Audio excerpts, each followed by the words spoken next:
রাত ১০টা পেরিয়ে গেছে অনেক আগেই। চারপাশের কোলাহল ধীরে ধীরে স্তিমিত হয়ে এসেছে। দূরে কোথাও মৃদু বাতাস দুলছে, গাছের ডালপালা, আকাশ জুড়ে ছড়িয়ে আছে অসংখ্য তারা। আর পূর্ণিমার নরম আলোয় মির্জাবাড়ির ছাদটাও যেন এক অদ্ভুত শান্তিতে মোড়া। ছাদের এক কোণে রেলিংয়ের পাশে পাশাপাশি দাঁড়িয়ে আছে শেহজাদ আর সোহাগ। দুজনের হাতে ধোয়া ওঠা কফির কাপ, কিন্তু কারো মুখেই কোনো কথা নেই। কিছুক্ষণ আগে শেহজাদের কাছ থেকে নমির জীবনের সমস্ত সত্য জেনেছে সোহাগ। জানার পর থেকে বুকের ভেতরটায় অদ্ভুত এক অনুভূতিতে ভারী হয়ে আছে। মনের মধ্যে নমির বিষয়ে যত প্রশ্ন জমেছিল, এই মুহূর্তে সব প্রশ্নের উত্তর যেন একসঙ্গে পেয়ে গেছে সোহাগ। সবটা জানার পর নমি রায়হানের সাথে ডিভোর্সের কথা চলছে শুনে একদিকে যেমন অদ্ভুত এক স্বস্তি অনুভব করছে সে, তেমনি অন্যদিকে সেই স্বস্তির চেয়েও বহু গুণ বেশি যন্ত্রণা গ্রাস করেছে তাকে। বাইরে থেকে যে মেয়েটাকে সবসময় প্রাণবন্ত, হাসি খুশি আর দুষ্টুমিতে ভরা মনে হতো, তার হাসির আড়ালে এত গভীর ক্ষত লুকিয়ে আছে, তা কখনো কল্পনাও করেনি সোহাগ। একটা মানুষ কতটা কষ্ট নিজের বুকের ভেতর চাপা দিয়ে রাখলে প্রতিদিন এত স্বাভাবিকভাবে হাসতে পারে, কতটা ভেঙে গেলে নিজের চোখের জলটুকু অন্যের চোখের আড়ালে লুকিয়ে ফেলতে শেখে, তা ভেবে বুকটা যেন ভার হয়ে উঠল সোহাগের। মনে মনে ফিসফিস করে সে বলল, আল্লাহ যা করে ভালোর জন্যই করে। তার মানে এখনও সব শেষ হয়ে যায়নি, কোথাও না কোথাও হয়তো একটা আশা রয়ে গেছে। কিন্তু পরক্ষণে সেই আশার আলোয় আবার ম্লান হয়ে গেল। নিজের মনকে প্রশ্ন করল সে, কিন্তু সে কি কোনো দিন আবার কাউকে ভালোবাসতে পারবে? আমাকে কি কখনো সেই চোখে দেখবে? আমার হাতটা কি কোনো দিন নিজের ইচ্ছে ধরবে, নাকি অতীতের ক্ষতগুলোই সারা জীবন তাকে আটকে রাখবে? একটা দীর্ঘশ্বাস বেরিয়ে এলো তার বুক থেকে। এই নমি নামের মেয়েটার জন্য ভালোবাসার কখন যে নিঃশব্দে তার হৃদয়ে প্রতিটি কোণে নিজের জায়গা করে নিয়েছে, সে নিজেও বুঝতে পারেনি। পাশে দাঁড়িয়ে থাকা শেহজাদ বন্ধুর মুখের পরিবর্তিত অভিব্যক্তি দেখে বুঝতে পারছিল সোহাগের ভিতরে এখন ভয়ঙ্কর এক যুদ্ধ চলছে। ও নিজেও তো একজন প্রেমিক, তাই প্রেমিকের চোখের ভাষা কেমন হয় তা যেন বুঝতে সময় লাগলো না শেহজাদের। কিছুক্ষণ নীরব থেকে সে গম্ভীর কণ্ঠে বলল, তোকে একটা কথা জিজ্ঞেস করবো সোহাগ? হঠাৎ শেহজাদের মুখে এমন কথা শুনে ভ্যাবাচেকা খেয়ে গেল সোহাগ। কয়েক মুহূর্ত চুপ করে থেকে ঠোঁটের কোণে একটুখানি অসহায় হাসি ফুটিয়ে তুলল সে। মনে হলো শেহজাদ কি বলতে চায় সেটা আগে সে বুঝে ফেলেছে। তাই আর কোনো রাগঢাক না করে শান্ত গলায় বলল, তোর প্রশ্ন করার আগেই আমি আত্মসমর্পণ করছি। একটু থেমে দূরের আকাশের দিকে তাকালো সে, তারপর ধীরে ধীরে উচ্চারণ করলো, হ্যাঁ, ভালোবেসে ভেসে ফেলেছি তোর বোনকে। হয়তো তুই ভাবছিস এত অল্প সময় কিভাবে সম্ভব, কিন্তু বিশ্বাস কর, আমি নিজেও জানি না, সত্যি জানি না। তবে তোর বোন হিসেবে নয়, ওকে একজন নর্মাল মানুষ হিসেবে ভালোবেসেছি আমি। আমি তো তোর বাড়িতে এসে জেনেছি ও তোর বোন, কিন্তু বিশ্বাস কর, তার আগেই ওই মেয়েটা আমার হৃদয় দখল করে নিয়েছে। সে আবার একটু থেমে নিজের বুকের ওপর হাত রাখলো। এরপর শেহজাদের চোখের চোখ রেখে বলল, ওই মেয়েটাকে আমার দরকার শেহজাদ, ভীষণ দরকার। এই যে এখানে যে হৃদয়টা আছে তাতে খোদাই হয়ে গেছে ওর নাম। আমি জানি না সে আমাকে কখনো ভালোবাসবে কি না, কখনো আমাকে মেনে নেবে কি না। হয়তো কোনো দিনও না, হয়তো তার অতীতের সব দুঃস্বপ্নগুলো তাকে সারা জীবন তাড়া করে বেড়াবে। কিন্তু একটা সত্য আমি খুব ভালো করে জানি, আর সেটা হলো আমি ওকে ভালোবাসি, খুব ভালোবাসি। আর এই ভালোবাসার বিনিময়ে আমি কিছুই চাই না, শুধু চাই, যদি কোনোদিন আল্লাহ চায় তাহলে ওর মুখে সত্যিকারের একটা হাসি ফিরিয়ে আনবো। ওকে দেখিয়ে দেব সবাই প্রেমিক পুরুষ হতে গিয়ে জানোয়ার হয় না, কেউ কেউ নিজের জীবন দিয়েও তার প্রিয় মানুষটাকে আগলে রাখতে জানে। শেহজাদ নিশ্চুপ হয়ে দাঁড়িয়ে রইল কতক্ষণ। সোহাগের প্রতিটি শব্দ যেন তার বুকের ভেতর গিয়ে আঘাত করছিল। একজন ভাই হিসেবে সে খুব ভালো করে জানে নমি কতটা ভেঙে পড়েছিল, কতটা কষ্ট লুকিয়ে প্রতিদিন হাসি মুখে বেঁচে আছে। তাই আজ সোহাগের চোখে যখন নিঃস্বার্থ ভালোবাসার ছাপ দেখল, তখন অদ্ভুত এক স্বস্তি অনুভব করল সে। কফির কাপটা দোলনার উপর রেখে সোহাগের মুখোমুখি দাঁড়ালো শেহজাদ। কিছু বলতে যাবে এমন সময় নিস্তব্ধ রাতের বুক চিরে ভেসে এলো কারো ধীর পায়ের শব্দ। দুজনে একসঙ্গে পেছন ফিরে তাকালো, দেখলো ধীর পায়ে তাদের দিকে এগিয়ে আসছেন মমতাজ বেগম। তার কোলে নিশ্চিন্তে ঘুমিয়ে আছে ছোট্ট নিধি। ঘুমের ঘরে ছোট্ট নিধির মুখটা আরও নিষ্পাপ লাগছে। ছোট্ট হাত দুটো মুঠো করে মমতাজ বেগমের শাড়ি আঁকড়ে ধরে আছে সে। মমতাজ বেগম কাছে এসে দুজনের দিকে একবার তাকালেন, তারপর স্নেহভরা কণ্ঠে বললেন, তোমরা দুজনই এখানে? নিচে তো সবাই তোমাদের খুঁজছে। অনেক রাত হয়েছে বাবা, নিচে চলো। তার কণ্ঠের কোমলতা রাতের নিস্তব্ধতার সঙ্গে মিশে এক অদ্ভুত প্রশান্তির জন্ম দিল। শেহজাদ মায়ের দিকে তাকিয়ে হালকা হাসলো। এরপর সোহাগের পিঠ চাপড়ে দিয়ে কোনো কথা না বলে সিঁড়ির দিকে এগিয়ে গেল সে। তুমি দাঁড়িয়ে রইলে যে বাবা, তুমিও নিচে যাও, অনেক রাত হয়েছে। সোহাগ মমতাজ বেগমের কথার উত্তর না দিয়ে কিছুক্ষণ নিশ্চুপ হয়ে দাঁড়িয়ে রইল। তারপর ধীরে ধীরে তার দৃষ্টি গিয়ে থামল মমতাজ বেগমের কোলে নিশ্চিন্তে ঘুমিয়ে থাকা নিধির মুখে। অদ্ভুত এক টান অনুভব করলো সে। একটু ইতস্তত করে আসতে বলল, আন্টি, আমি কি নিধিকে একটু কোলে নিতে পারি? প্রশ্নটা শুনে মমতাজ বেগম কিছুক্ষণ বিস্মিত হয়ে তার দিকে তাকিয়ে রইলেন। সোহাগের চোখে কোনো কৌতূহল ছিল না সাময়িক আবেগও। সেখানে ছিল এক অদ্ভুত মায়া, এক গভীর আকুলতা। তিনি আর কিছু বললেন না, শুধু কয়েক মুহূর্ত সোহাগের দিকে নীরবে তাকিয়ে নিধিকে কোলে তুলে নিলেন। নিধি এতটা গভীর ঘুমে ছিল যে সামান্য নড়ল না। সোহাগ দুহাতে নিধিকে আগলে নিল, এমনভাবে বুকের সঙ্গে জড়িয়ে ধরল যেন বহুদিনের হারানো কোনো আপনজনকে ফিরে পেয়েছে। মমতাজ বেগম শান্ত কণ্ঠে বললেন, চলো চলো, একা ছাদে দাঁড়িয়ে থাকার দরকার নেই, এসো। সোহাগ চোখ না তুলে ধীরস্বরে বলল, জি আপনি যান, আমি ওকে নিয়ে একটু পর আসছি। মমতাজ বেগম আর কোনো প্রশ্ন করলেন না, নিঃশব্দে ছাদ থেকে নেমে গেলেন। চারপাশ আবার নীরব হয়ে গেল। সোহাগ ধীরে ধীরে নিধির ছোট্ট মুখটার দিকে তাকালো। চাঁদের আলো শিশুটার নিষ্পাপ মুখটা যেন আরও উজ্জ্বল লাগছে। কাপা হাতে আলতো করে নিধির কপালে চুমু খেলো সে। চুমু দিয়ে নিধির ছোট্ট কপালটা নিজের গালের সঙ্গে ঠেকিয়ে চোখ বন্ধ করে রইল কিছুক্ষণ। হঠাৎই দুফোঁটা উষ্ণ অশ্রু গড়িয়ে পড়ল সোহাগের গাল বেয়ে। সেই অশ্রুবিন্দু নিধির ছোট্ট হাতের উপর পড়তে আলতো করে নড়ে উঠল সে। আদো ঘুমের ঘোরে মৃদু স্বরে বাবা বলে শক্ত করে সোহাগের গলা জড়িয়ে ধরল। সেই একটিমাত্র ডাক যেন মুহূর্তে ভেঙে দিল সোহাগের বুকের সব বাঁধ। সোহাগের ঠোঁটে এক টুকরো হাসি ফুটে উঠল, আর চোখের কোণ বেয়ে নেমে এলো আরও কয়েক ফোঁটা জল। কাপা হাতের নিধির মাথায় স্নেহের পরশ বলিয়ে ফিসফিস করে বলল, বাবার আদর কেমন হয় আল্লাহ হয়তো তোমাকে সেটা জানার সুযোগ দেয়নি মাম্মা, কিন্তু যদি কোনো দিন আল্লাহ আমাকে সে দায়িত্ব দেন, আমি তোমাকে সেই ভালোবাসাটা দিতে চাই। একটু থেমে ওর নিষ্পাপ মুখের দিকে গম্ভীর মমতায় তাকিয়ে রইল সে। তারপর ছোট আঙুলগুলো আলতো করে নিজের মুঠোয় নিয়ে মৃদু হেসে আবার বলল, তুমি কি আমার মেয়ে হবে মাম্মা? হবে আমার পৃথিবীর আরেকটা আলো? হবে আমার রনির মতো কলিজার আরেকটা টুকরো? জানো মা, কেন যেন মনে হচ্ছে তোমাকে এভাবেই সারা জীবন আঁকলে রাখি, পৃথিবীর সব কষ্ট থেকে লুকিয়ে রাখি, বুকের ভেতর এমন একটা জায়গা রাখি যেখানে কোনো দুঃখ, কোনো ভয়, কোনো অভাব তোমাকে কখনো ছুঁতে পারবে না। তোমার ছোট্ট এই মুখটায় যেন কোনো দিন আর কান্না না দেখি। যদি কাঁদতেই হয় তবে সেই কান্নার কারণ যেন কখনো আমি না হই। আল্লাহ যদি আমার কপালে সেই সৌভাগ্য লিখে রাখেন, তবে তোমার মাথার ওপর এমন একটা ছায়া হয়ে বাঁচতে চাই যেটা কখনো ঝড়েই সরে যাবে না। তোমার হাতটা ধরে ধরে হাঁটতে চাই, তোমার প্রতিটা হাসির কারণ হতে চাই। তুমি হয়তো আজ কিছু বুঝতে পারছো না মাম্মা, কিন্তু আমি বুঝতে পারছি। আজ এই ছোট্ট বুকটার প্রতি যে টান অনুভব করছি সেটা কোনো করুণা নয়, এটা নিখাদ মায়া। এমন এক মায়া যেখানে মানুষকে নিজের জীবনের চেয়েও বেশি প্রিয় কাউকে আগলে রাখতে শেখায়। আল্লাহ যদি কোনো দিন আবার নসিবে তোমাদের লিখে রাখেন, তাহলে কথা দিচ্ছি শুধু তাকে নয়, তোমাকেও নিজের শেষ নিঃশ্বাস পর্যন্ত আগলে রাখবো ইনশাল্লাহ। আর যদি তোমরা আমার নসিবে নাও থাকো, তবু সারা জীবন আল্লাহর কাছে এ দোয়াই করবো যেন তোমাদের দুজনকে তিনি পৃথিবীর সব কষ্ট থেকে হেফাজতে রাখেন। ছাদের উপর আবার নেমে এলো গভীর নীরবতা। সোহাগ নিধিকে বুকের সঙ্গে আগলে দাঁড়িয়ে রইল।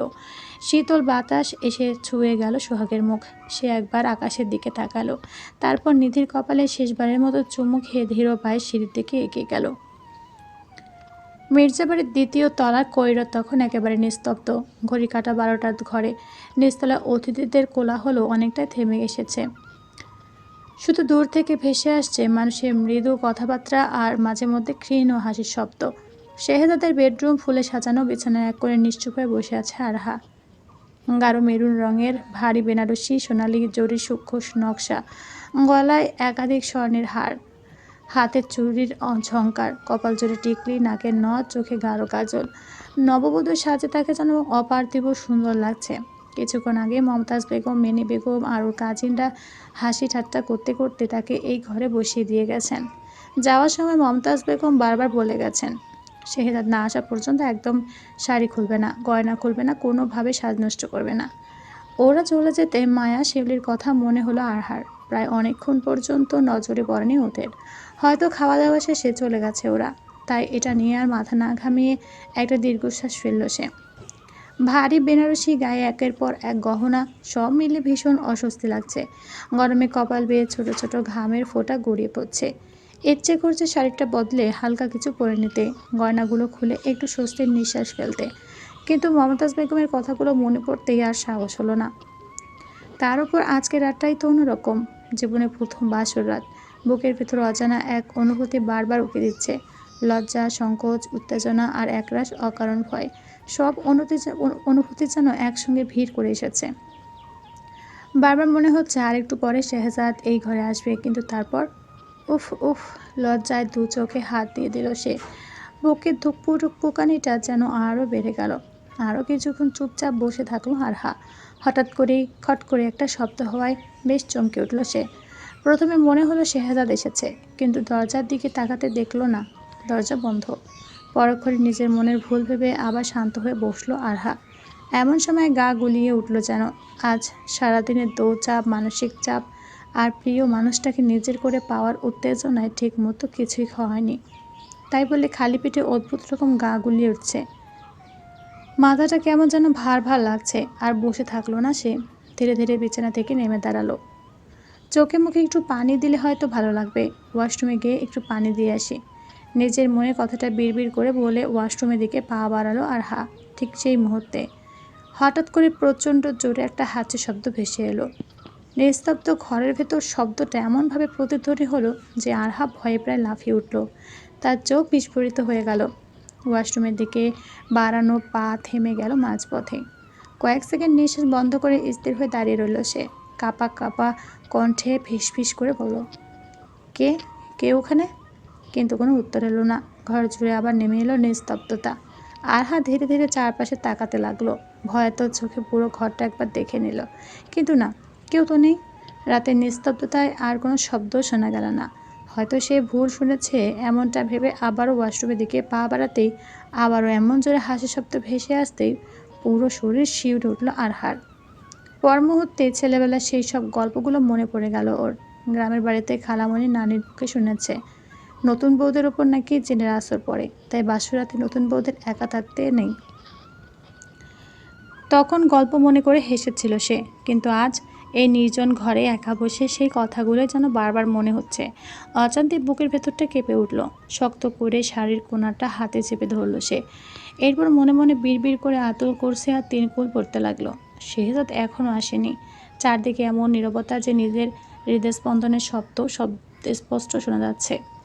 এদিকে খাটের নিচে যেন আরেক যুদ্ধ চলছে। শিউলি, সিমরান আর শিহাব তিনজনে দুহাত দিয়ে নিজেদের নাক মুখ চেপে ধরে আছে, যাতে হাসির শব্দ বেরিয়ে না আসে। আরহার এমন ভয় পেয়ে লাফিয়ে ওঠা দেখে হাসি চেপে রাখতে পারেনি তিনজন। মায়া আলমারির ভেতর থেকে বারবার হাঁচি দিচ্ছে, একটু ঠান্ডা লেগেছে ওর। আর সেই শব্দ শুনে ভয়ে কুপোকাত আরহা। সোহাগ খাটের তলায় চুপচাপ শুয়ে আছে। আসলে সোহাগই তো এই পরিকল্পনার অংশ হতে চায়নি। সে নিধিকে শুয়ে দিয়ে শুধু একবার ঘরটা দেখতে এসেছিল, কিন্তু এসে এদের উপস্থিতি টের পেয়েছিল সে। হাজার হলো আর্মির লেফটেন্যান্ট বলে কথা, চারদিকে চোখ কান খোলা ওদের। পরে ওদের বের করতে গিয়ে শিউলিয়া সিমরান মিলে ওকে টেনে হিঁচড়ে করে খাটের নিচে ঢুকিয়ে দিয়েছে। সোহাগ তখনও বের হওয়ার সুযোগ হচ্ছিল, কারণ এখানে আরহা ওর ছোট বোনের মতো। এখানে তারও এমন একটা পবিত্র মুহূর্তে আড়ি পাতা কেমন খারাপ দেখায়। তার উপর যদি ধরা খায় তাহলে মান সম্মান শেষ। এইসব ভেবে বের হতে নিয়েছিল, ঠিক তখনই সেই মুহূর্তে মমতাজ বেগমরা আরহাকে নিয়ে ঘরে ঢুকে পড়ায় আর বের হওয়ার বাইর থাকেনি। অগাত্য সবার সঙ্গে সেও খাটের নিচে আটকে আছে। ওর মুখটা অসহায় হয়ে আছে, মনে মনে শুধু একটা দোয়াই করছে, হে আল্লাহ, কোনোভাবে যেন আরহা খাটের নিচে না তাকায়। রাতে নিস্তব্ধতা আরও নেমে এসেছে পুরো ঘর জুড়ে। আর বিছানার উপর গুটিসুটি মেরে বসে আছে আরহা। বুকের ভেতর ধুক ধুক শব্দ যেন থামছেই না। বারবার মনে হচ্ছে এই ঘরে সে একা নয়। ঠিক তখনই আগের হাঁচির চেয়ে লম্বা একটা স্পষ্ট শব্দ ভেসে এলো। খাটের তলায় বায়ু ছেড়েছে শিহাব। শিউলি দুহাতে নিজের কপাল চাপড়ে বায়ুর গন্ধে নাক মুখ চেপে ধরল। সোহাগ, সিমরানও নাক মুখ চেপে ধরেছে ঠিকই, কিন্তু শিহাবের এমন কাণ্ডে আর ভয় পেয়ে আরহার ছোড়াছুড়ি দেখে হাসি আটকানোর প্রাণপণ চেষ্টা করছে তারা। আর ঘটনার মূল হোতা শিহাব ভীষণ অস্বস্তিতে কুঁকড়ে বসে আছে। খাটের তলায় অন্ধকারে কারো মুখটা ঠিকমতো দেখা যাচ্ছে না, কিন্তু শিহাবের মনে হলো সবাই রেগে আছে ওর ওপর। তাই মুখটা কাঁচুমাচু করে ফিসফিসিয়ে বলল, আমি কি ইচ্ছে করে করেছি নাকি? আজ আপুর বিয়ে, তাই সকাল থেকে যা পেয়েছি তাই খেয়েছি। কাচ্চি, রোস্ট, রেজালা, কাবাব, ফিরনি, জর্দা কিছুই বাদ দিইনি। এখন সব একসাথে পেটে বিদ্রোহ করছে। শিউলি দাঁতে দাঁত চেপে বলল, তাই বলে এখনই বিদ্রোহ করতে হবে? শিহাব অসহায়ের মতো বলল, গ্যাস জমে একেবারে ব্লাস্ট মোড়ে চলে গেছে, আমি কি করব? ওর কথাটা শেষ না হতেই আবার জোরে আরেকটা শব্দ বেরিয়ে গেল। এবার শিউলি এতটা ক্ষেপে গেল যে শিহাবের মাথা ভেবে সোহাগের মাথায় সজোরে একটা গাঁট্টা মারল। মাটা এতটা জোরে ছিল যে সোহাগ ওহ বাবারি বলে চিৎকার করে উঠল। সাথে সাথেই ওর মুখ সিমরান চেপে ধরলো ঠিকই, কিন্তু নিজে হাসি আটকে রাখতে পারলো না। মুখ চেপে গা কাঁপিয়ে হাসতে লাগলো। তোমরা আমাকে মেরে ফেলতে এখানে ঢুকিয়েছো? একদিকে শিহাবের এই ডিমের পচার মতো গন্ধওয়ালা পাত, আর একদিকে মাথায় গাঁটটা। আল্লাহ গো, আজ তোমার এই বান্দা উপরের টিকিট কাটবে মনে হয়। নাক চেপে ধরে মুখটা অসহায় করে বলল সোহাগ। বেচারা না পাচ্ছে বের হতে, আর না পাচ্ছে এসব সহ্য করতে। শিহাবও মুখটা করুণ করে ফিস ফিস করে উত্তর দিল, সরি ভাইয়া, আমি কন্ট্রোল করার চেষ্টা করছি, কিন্তু ওরা কন্ট্রোল হচ্ছে না। ওদের কথার মধ্যে দরজা খোলার শব্দ ভেসে এলো। শেহজাদ এসেছে, হাতে খাবারের ট্রে। ওর মনে হয়েছে নিশ্চয়ই আরহা কিছু খায়নি, তাই কিচেন থেকে নিজ হাতে আরহার জন্য খাবার নিয়ে এসেছে সে। ঠোঁটের কোণে অজান্তে হাসি লেগে আছে শেহজাদের। আজকে রাতটার জন্য সে কতদিন অপেক্ষা করেছে। ঘরের প্রধান লাইটটা নিভিয়ে রাখা, চারপাশে শুধু ঝাড়বাতির মৃদু সোনালি আলো আর সুগন্ধি ক্যান্ডেলের দপদপে শিখা দেখা যাচ্ছে। গোলাপের পাপড়িতে সাজানো বিছানা যেন আরও স্বপ্নময় লাগছে। সব ঠিক থাকলেও আরহাকে দেখে শেহজাদের মুখের হাসি মিলিয়ে গেল। সে ভেবেছিল ঘরে এসে লাজুক চোখে মাথা নিচু করে বসে থাকা আরহাকে দেখবে সে, কিন্তু বাস্তবে দেখল সম্পূর্ণ ভিন্ন দৃশ্য। আরহা বিছানার এক কোণে গুটিসুটি মেরে বসে আছে। ক্যান্ডেল লাইটের আলোতে যতটুকু দেখা যায় তাতে ওর মুখটা ফ্যাকাশে লাগছে। ঠোঁট কাঁপছে, চোখ দুটো আতঙ্কে বড় বড় হয়ে আছে, যেন কোনো ভয়ঙ্কর কিছু দেখেছে। শেহজাদ দ্রুত ট্রেটা টেবিলের ওপর রেখে উদ্বিগ্ন কণ্ঠে ডাকলো, পেঙ্গুইন, কি হয়েছে? ঠিক আছিস? আরহা ভয় এতটাই জমে গেছিল যে কখন শেহজাদ এসে দাঁড়িয়েছে টেরই পায়নি, কিন্তু এখন পরিচিত কণ্ঠটা কানে যেতেই মাথা তুলে তাকালো। শেহজাদকে দেখার সঙ্গে সঙ্গে যেন বুকের সব ভয় এক মুহূর্তে ভেঙে বেরিয়ে এলো। শেহজাদ! চিৎকার করে এক লাফে বিছানা থেকে নেমে দৌড়ে এসে সোজা শেহজাদের বুকের মধ্যে আশ্রয় নিল সে। দু হাতে শক্ত করে জড়িয়ে ধরল তাকে। পুরো শরীর কাঁপছে তার। মুহূর্তের মধ্যে হতভম্ব হয়ে গেল শেহজাদ। তারপর কোনো কিছু না ভেবেই এক হাত দিয়ে আরহার মাথা, অন্য হাত দিয়ে পিঠে আলতো ভরসার স্পর্শ দিল। আরে কি হয়েছে? এত ভয় পাচ্ছিস কেন? কোনো কিছু দেখে ভয় পেয়েছিস? বল আমাকে আরও। আরহা শেহজাদের এত কথা কানে নিল না। সে শক্ত করে ওকে জড়িয়ে ধরে কাঁপতে কাঁপতে বলল, ওরা ওরা এসেছে শেহজাদ ভাই, ওরা। ওরা বলতে কার কথা বলছিস? কেউ তো নেই ঘরে, শুধু তুই আর আমি। তাহলে কারা এসেছে? তেনারা। কথাটা বলতেই আবার কেঁপে উঠল সে। আমাকে নিতে এসেছে।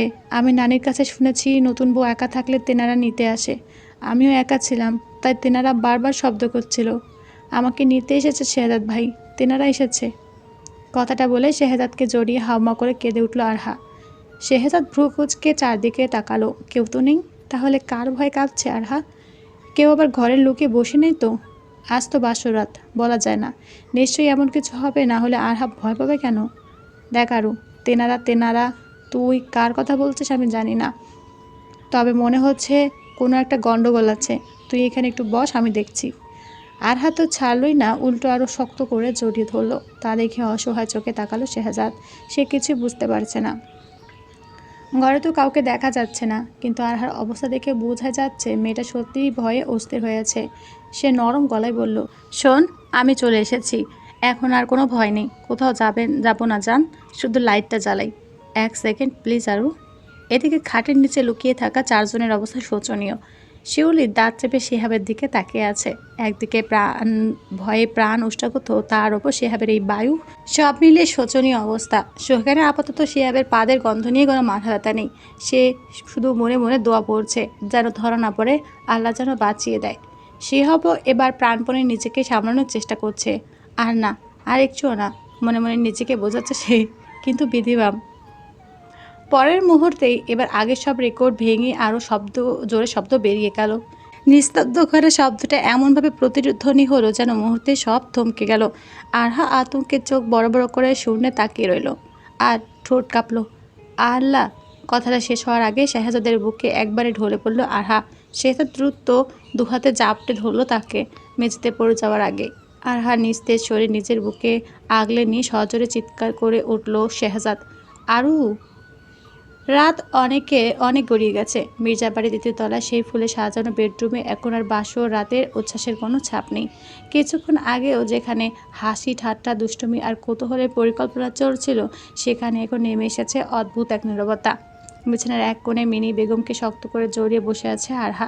কিছুক্ষণ আগে তার জ্ঞান ফিরেছে। জ্ঞান ফেরার পর থেকেই এক মুহূর্তের জন্য মিনি বেগমের হাত ছাড়েননি সে। ভয়ের রেশ এখনও পুরোপুরি কাটেনি, মাঝে মধ্যে আটকে উঠছে, আবার আরও শক্ত করে মিনি বেগমকে জড়িয়ে ধরছে। বিছানার পাশে দাঁড়িয়ে আছেন মমতাজ বেগম, আবিদ ইসলাম, আফতাব হোসেন আর জাহানারা বেগম। কিছুক্ষণ আগে হঠাৎ শেহজাদের আতঙ্কিত চিৎকার শুনে সবাই প্রায় দৌড়ে এগুড়ে ছুটে এসেছিল। এসে দেখেন আরহা নিস্তেজ হয়ে বিছানায় পড়ে আছে।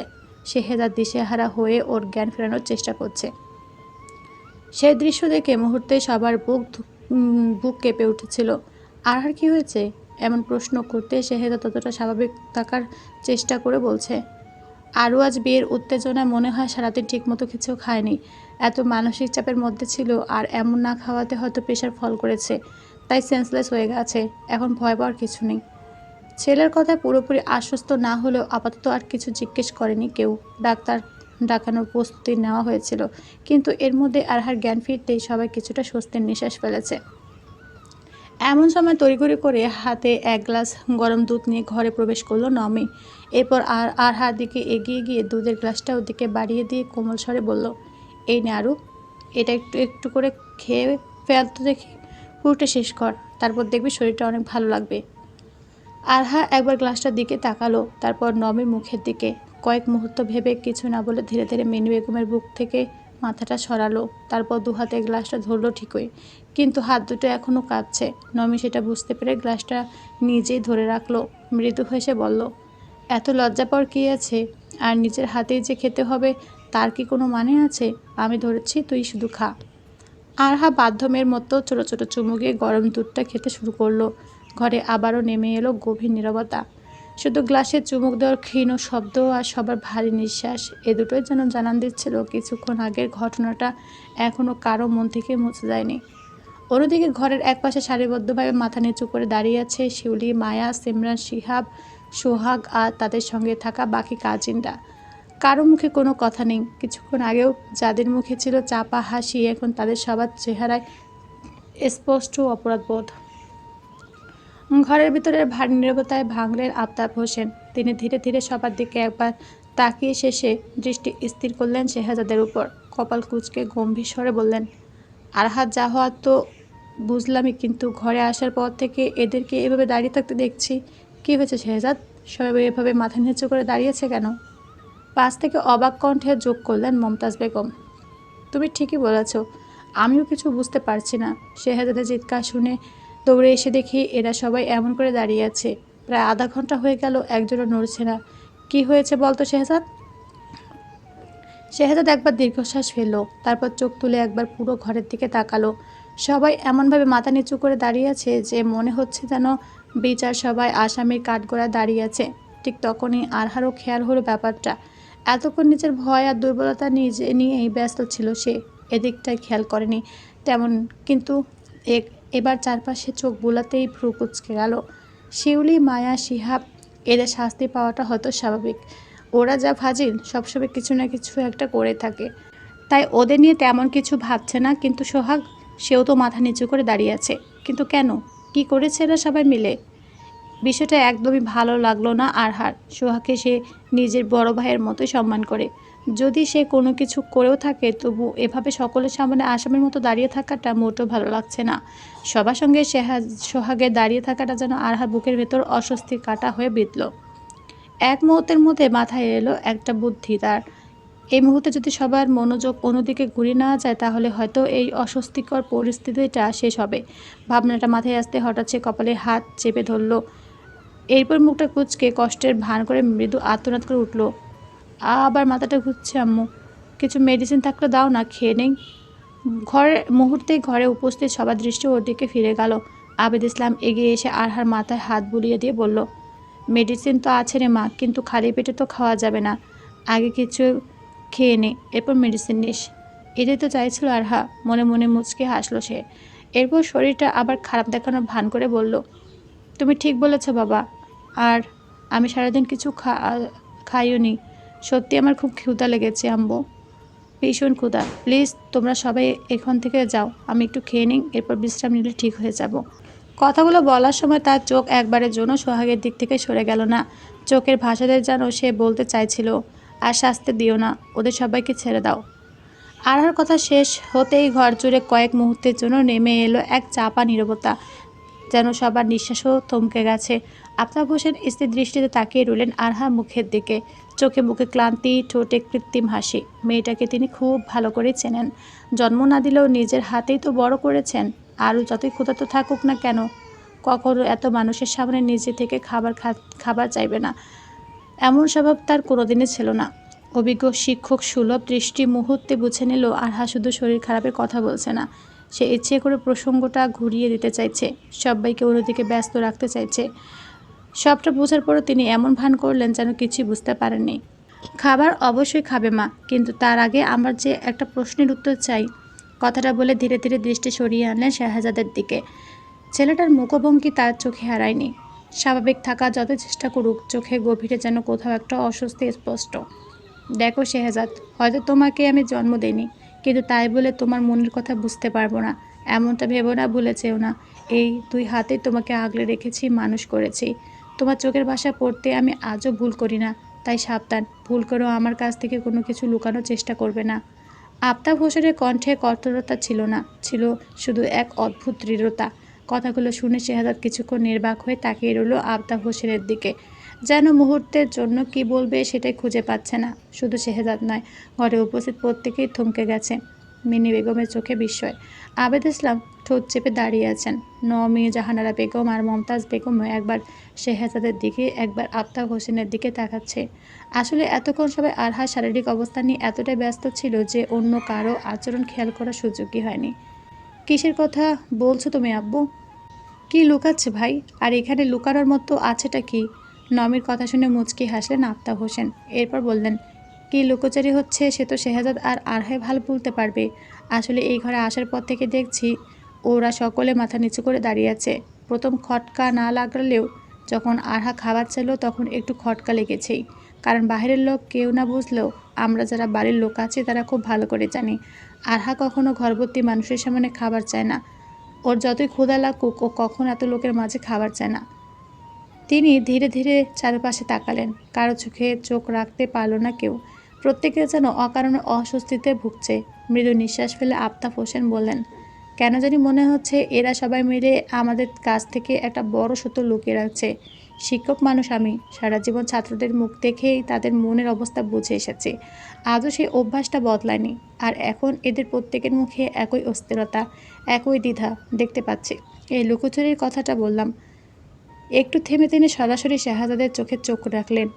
আরও নয়তো অসুস্থ, সেটা বুঝলাম, কিন্তু তুমি তো ঠিক আছো বাবা। তাহলে এখানে এমন কি হয়েছে যা আমাদের থেকে লুকাচ্ছ?